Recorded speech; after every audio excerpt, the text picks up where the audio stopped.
आप किसी को भी अपना बना करके देख लीजिए, अंत में आपको यही मालूम होगा कि कोई आपका नहीं है।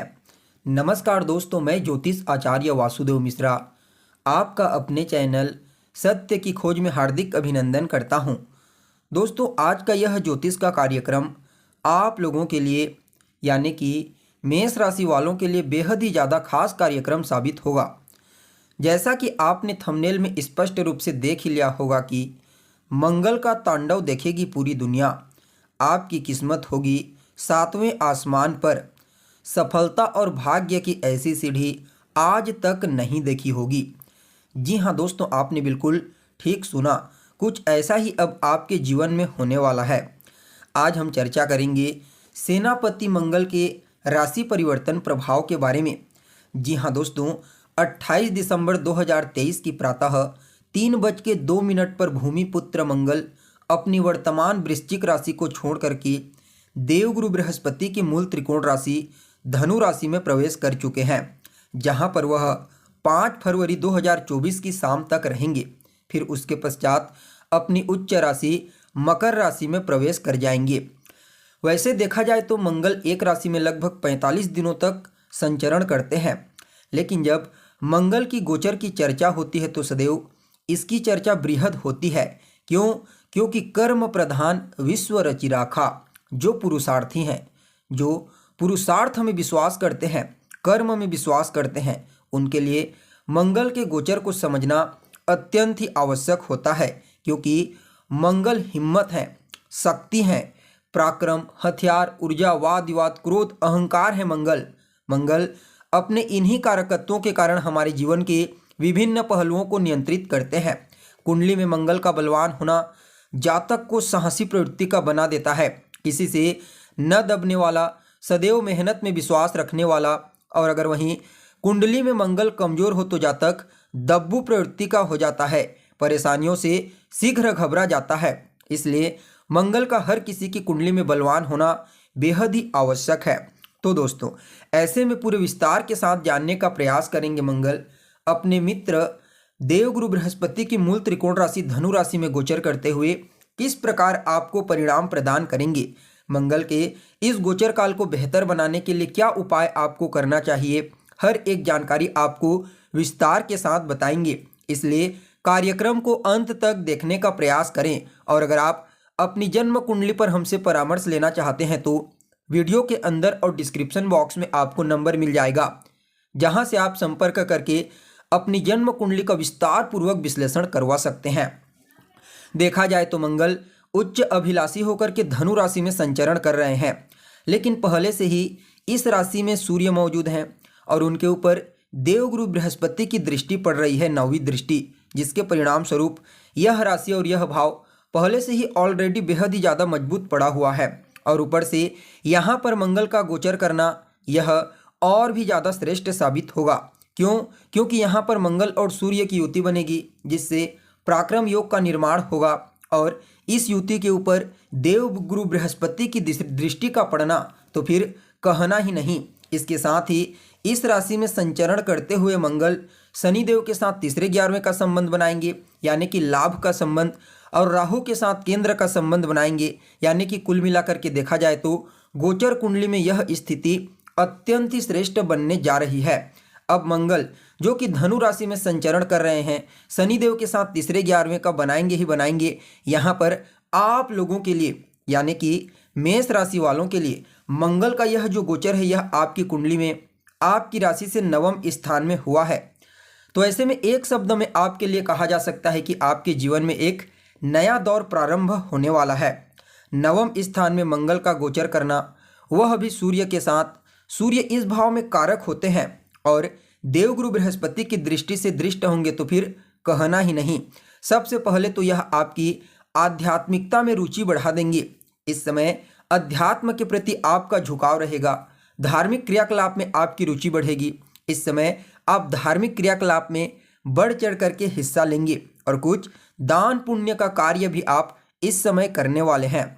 यह समय ऐसा होगा जहां आप सिर्फ प्रयत्न कीजिए, बस थोड़ा मेहनत कीजिए, सफलता अवश्य मिलेगी। वहीं अगर आप मानसिक शांति प्राप्त करने के लिए प्रयत्नशील हैं तो भी वहाँ पर आपको सफलता मिलेगी। हालांकि इस समय जितना ज़्यादा हो सके वाद विवाद से बचने का प्रयास करें।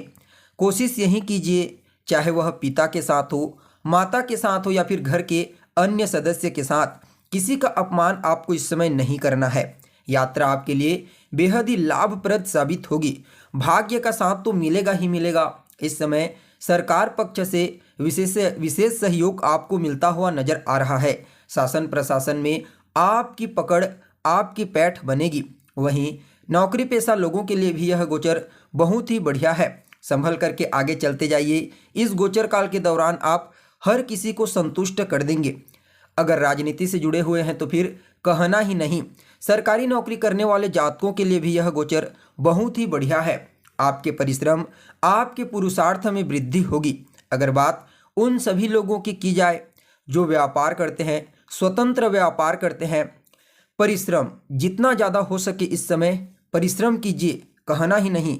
यह गोचर आपके जीवन काल में एक बेहद श्रेष्ठ और अनुकूल परिवर्तन लेकर के आ रहा है।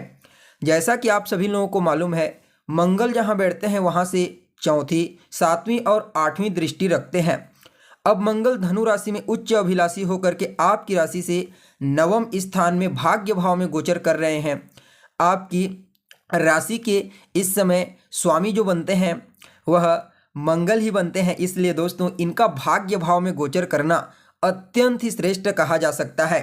मंगल की जो चौथी दृष्टि होगी वह आपके 12वें भाव पर पड़ेगी। अतः इस समय अध्यात्म, पूजा पाठ, धर्म इत्यादि में खर्च कीजिए तो आपके लिए ज़्यादा अच्छा रहेगा, क्योंकि पहले से ही 12वें भाव पर इस समय गोचर कुंडली में राहु का संचरण हो रहा है, जिसके बारे में मैंने पहले से ही आपको ऑलरेडी कह रखा है कि मेष राशि के जातकों के लिए यह बहुत अच्छा नहीं है।